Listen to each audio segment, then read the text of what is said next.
The rod is the most overlooked piece of gear in your entire setup for bass fishing, and 99% of people are using the wrong one. Too short, too soft, weak reel seats, garbage guides, and here's the crazy part. You could be tying the right knot, throwing the perfect lure, but still not catching fish, all because your rod is working against you. Today, I'm breaking down the 5 worst mistakes people make when picking out a bass fishing rod, and I'll show you exactly what to look for instead to start catching more big bass. Let's get real. A lot of anglers are using rods that are too short. I take people out fishing a lot, and often they want to use their own rod. I tell them what to use and how to fish the lure, and I have the same thing on, and they wonder why I catch them, and they aren't. I hand them my rod, and instantly they start catching more fish for several reasons. That 6 foot, 6'3", it might feel nice and comfortable, but you're sacrificing casting distance, hookup leverage, and line control big time. Think about skipping a jig under a dock. The extra foot lets you pendulum cast smoother and a lot farther. Fighting a fish in the cover, a longer rod equals better angles to steer them out. I'm not saying everyone needs a 7'6" broomstick, but the 7'3" is that magic zone for versatility. Did you know that there's a brand new line of high-end fishing rods and they're all the same 7'3" length? There's a reason those lengths are always sold out and hard to find at your tackle shop, because they are by far the best. All the pros know you need longer rods. It lets you cover more water, control your bait, and put the hook in them without overworking. Bottom line, short rods limit you. Go longer and your hook sets and your casting will thank you. This one is sneaky. A rod that feels nice and bendy might seem forgiving, but soft rods create more problems than they solve. You want that rod to load quick and respond fast.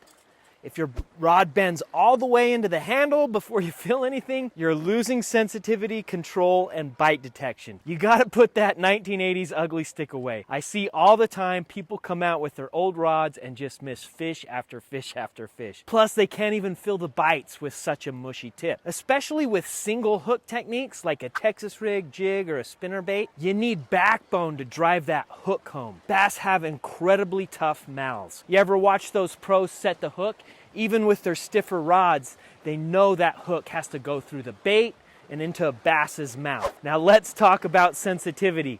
Imagine you have your eyes closed and you're holding a soft cord and someone taps it with a pencil, and how much are you gonna feel that? Now imagine you have an iron rod in your hand and someone taps it with a pencil. How much easier is it to sense that? This is exactly why a stiffer rod will produce a much better feel. It transmits the vibration from your line easier into your rod to detect those bites. What I recommend is this: a fast or extra fast action for sensitivity to recognize more bites, medium heavy power to give you enough strength to set the hook through the plastic and into a fish's mouth. Do this and watch your bite to landing ratio triple.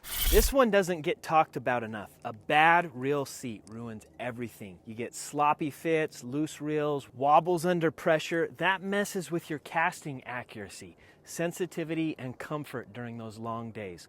Look for minimal exposed threads under the reel foot and a solid lockdown with no wiggle. And bonus, exposed blank reel seats are good because you can feel more vibration directly. I can't tell you how many fish I've lost in the past from a seat loosening up mid-flight. I don't want you to learn that lesson the hard way like I did. Your line touches your rod in exactly one place: the guides. If those are low quality, scratched, or misaligned, you're gonna fray line, kill your casting distance, and cost yourself fish. Bad guides usually have no inserts, or they're just bare metal, or they're misaligned down the rod of the spine, or they have poor frames that flex or bend under the load. What you want are guides with aluminum oxide, titanium, or Fuji inserts and perfectly aligned down the axis of your rod. You wouldn't put bald tires on a Ferrari, so don't put garbage guides on your fishing rod. Mistake number 5, not matching the rod to the technique.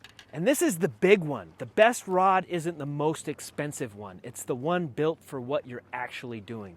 If you're throwing crankbaits on a fast action rod, you're ripping hooks out. If you're flipping jigs on a medium light, you're not setting the hook deep enough. Here's a quick cheat sheet. Crankbaits, moving baits use a softer, medium, moderate action. And then with jigs, Texas rigs, soft plastic, fast or extra fast to get more hooks into them. This one mistake alone leads to more lost fish than anything else I've seen. So don't just grab a rod off the rack. Know what you're throwing and match the rod to the job. Bonus tip, never pay full price for a rod. They're doing clearance sales constantly because there are way too many rods on the market claiming to be the best, but honestly, I've never bought a full price rod. I got this one for free, this other one, 29 bucks. I just follow these same principles I've taught you in this video, and I haven't been disappointed. From Bass Pro brand to G Loomis, know that you know what to look for, and you should be able to find that one that matches your fishing. Here's the deal, your rod is the foundation of your fishing setup. Get it wrong and everything else, your reel, line, bait will work against you. So let's recap. Don't go too short, avoid those soft noodles for power techniques, and invest in a solid reel seat. And also don't forget to check those guides. And lastly, always match the rod to the type of bait you're using. If this helped, hit that like button and subscribe for more in-depth gear breakdowns and on-the-water content. And hey, drop a comment below.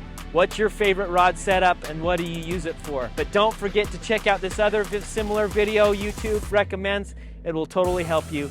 As always, stay stoked. Get cracking bass.